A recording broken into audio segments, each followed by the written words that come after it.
Hola amigos, en este nuevo programa nos trasladaremos al Valle del Nilo a desvelar todo lo que sabemos de la antigua civilización egipcia, enigma, cuestiones sin resolver, sociedad, jeroglíficos, historias y secretos. Naveguen conmigo en la barca solar de los misterios del antiguo egipcio y recordad, la historia no es como nos han contado.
El Imperio Antiguo, o Reino Antiguo, fue un gran paso de modernización y consolidación que vino desde el periodo protodinástico.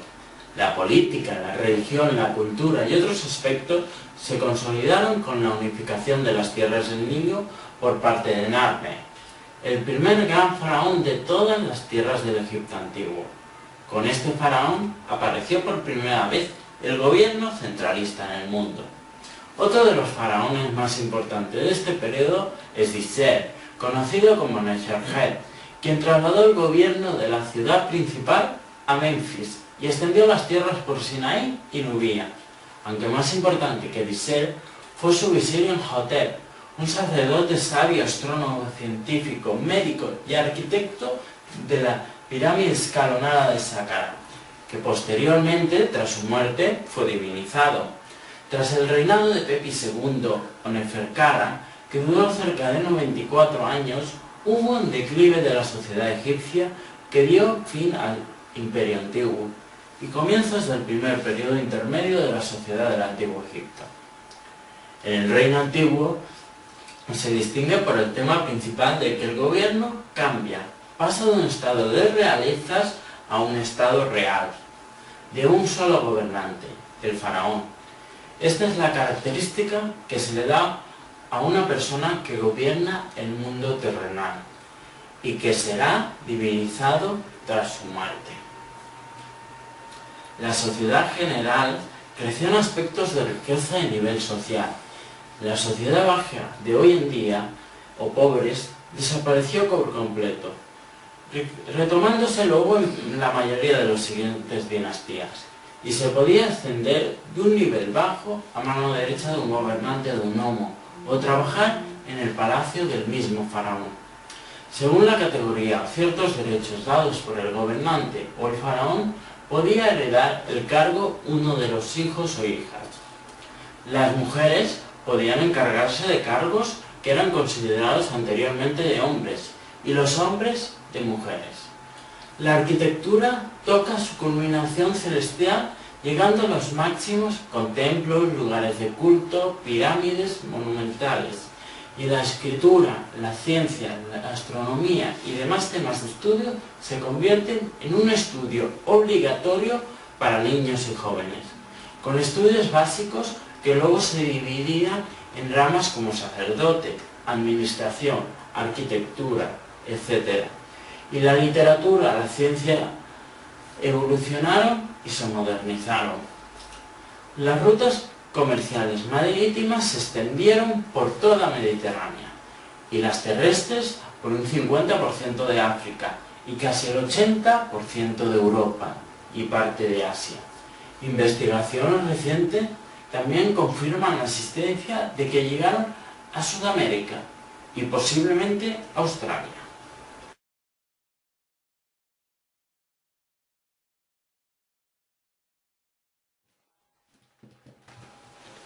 Tras el reinado de Pepi II, como dijimos de 94 años, hay un declive en el poder y en la sociedad egipcia. Se habla mucho de conspiraciones contra el faraón Pepi II, seguidas de anteriores conspiraciones a los anteriores faraones. Según las investigaciones de las inscripciones que nos explican las ciertas conspiraciones que había por el poder y la sucesión del legado del faraón, muchos de los historiadores arqueólogos han llegado a la conclusión de que tras la muerte del último faraón, Egipto se hundió en una guerra por la sucesión y el poder, según investigadores, producida por varios bandos de gobernantes y altos cargos del gobierno. También las inscripciones describen una caída de la economía general de Egipto, la hambruna, la sequía que padecían estas tierras. ¿Pero fue esto lo que realmente pasó? ¿O hay algo más detrás de estas posibles conspiraciones? ¿Podría haber sido saqueadores los que, aprovechándose de una causa mayor, hicieron tambalear el gran imperio egipcio que se había forjado anteriormente? ¿Cabe la remota posibilidad de que algo más poderoso que el poder de los faraones hundiera a Egipto en el mayor caos de la historia? ¿Podría ser que este poderoso poder no fuera humano?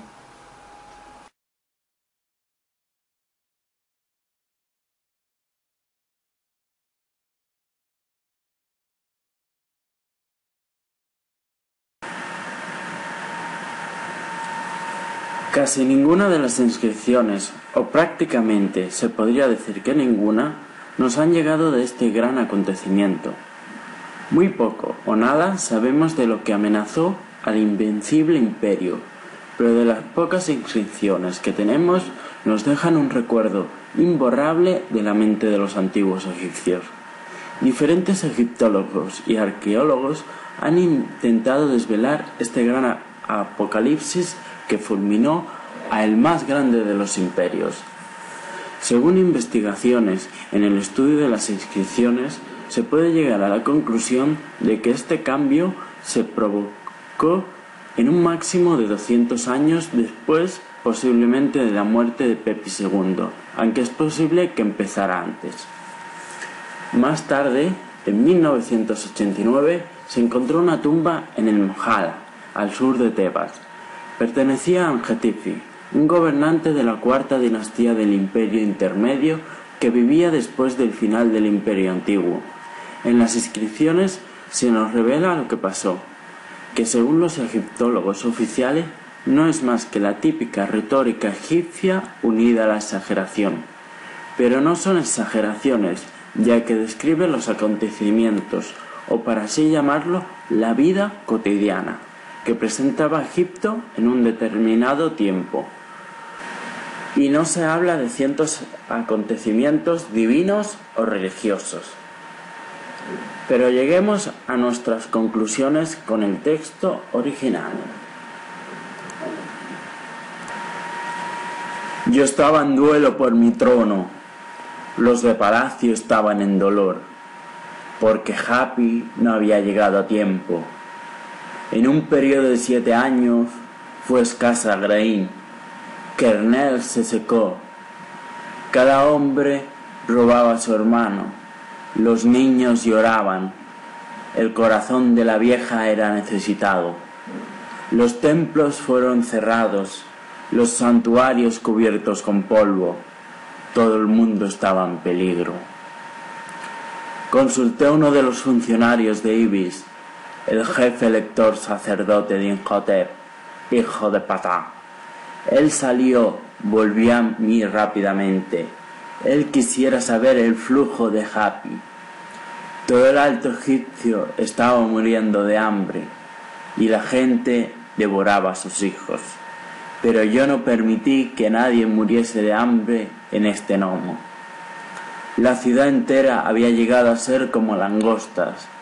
yendo río arriba y río abajo en busca de comida. Pero yo nunca permití que nadie tuviese la necesidad de ir de este gnomo a otro. Soy un héroe sin igual. Yo enterré a los muertos y alimenté a los vivos, a cualquier lugar que fui en esta sequía que ocurrió. Cerré todos los campos y montículos de la ciudad y de las afueras de esta, no permitiendo que sus aguas inundasen a todos, como hace un respetado ciudadano para que su familia pueda sobrevivir. Cuando sucedió que la cebada del Alto Egipto se le dio a la ciudad, yo la transporté en numerosas ocasiones. Yo di un montón de blanca cebada del Alto Egipto y un montón de cebada gemí a la medida para cada hombre de acuerdo a sus necesidades. Yo alimenté y mi otro durante los años de miseria. Aunque 400 hombres estaban en apuros por sus casas, no me apoderé de la hija del hombre ni de su campo. Conseguí 10 rebaños de cabras con pastores para cada rebaño. Conseguí 2 rebaños de ganado y 1 de asnos. Yo conseguí todo tipo de ganado menor. Construí un barco de 50 codos y otro de 30. Di fedada al Alto Egipto desde Iuni a Jefat, desde que Imhotri hubiese sido provista. Mientras los tebanos viajaban río arriba y río abajo, yo nunca permití que Imhotri viajara río arriba y río abajo hacia otro gnomo.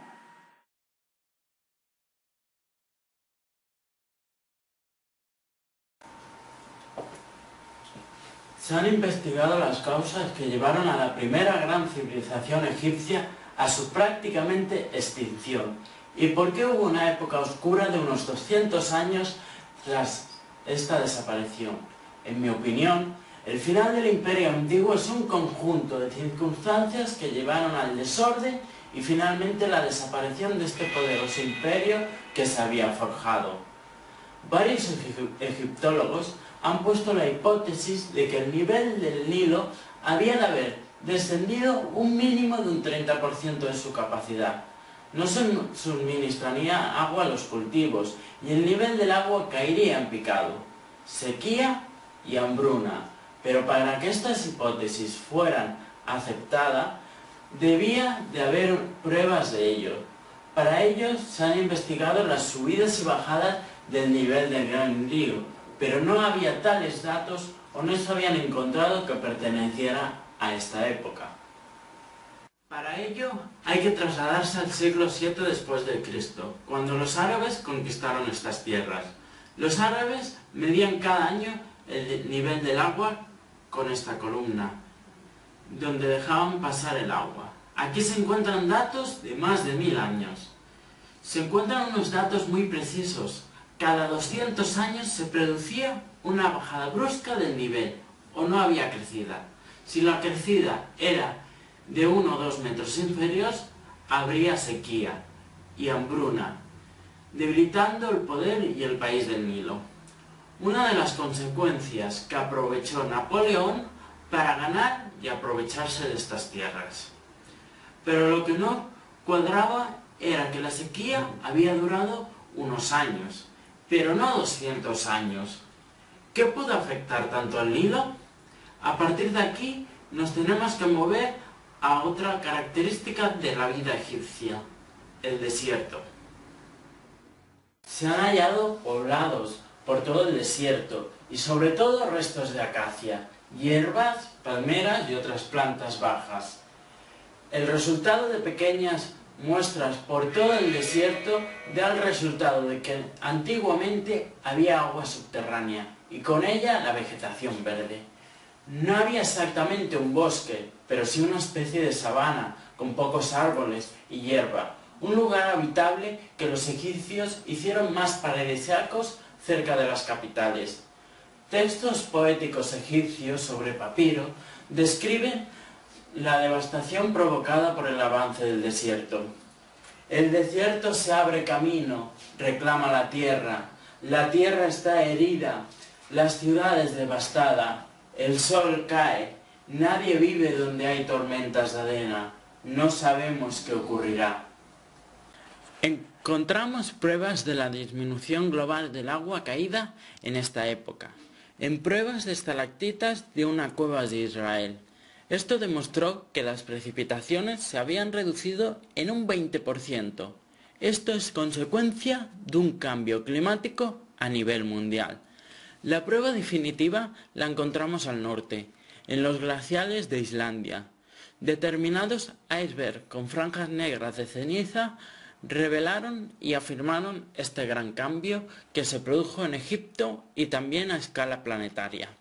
Los icebergs se desplazan hacia el ecuador por el Atlántico. Cuando llegan a aguas más templadas y cálidas se derriten y las cenizas volcánicas caen al fondo marino.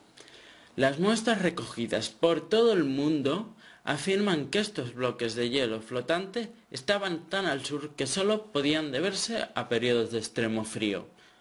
Según las investigaciones, se puede observar que cada 1500 años se produce un cambio climático de extremo frío, que dura unos 200 años, uno de los cuales coincidía con el declive del Imperio Antiguo y sus resultados catastróficos.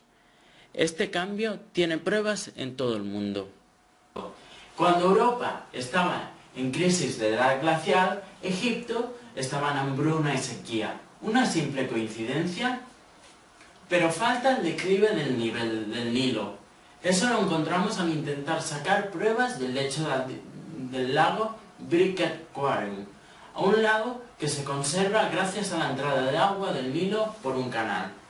Investigando este lecho no encontramos rastro de este lecho en la determinada época del final del Imperio Antiguo. Esto demostró que el nivel del agua no había sido fiel y estaba por debajo del 60% de su nivel normal. Esto provocó una sequía monumental. Y si el nivel era tan bajo, no aumentaría el agua de los acuíferos de su alrededor.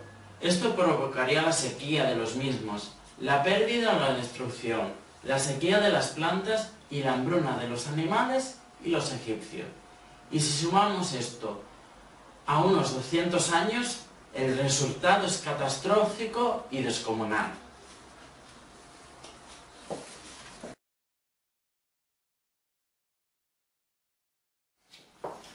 Según estas hipótesis afirmadas, en el Imperio Antiguo el terreno del desierto era menor y la vegetación tenía mayor esplendor y se extendía por grandes áreas.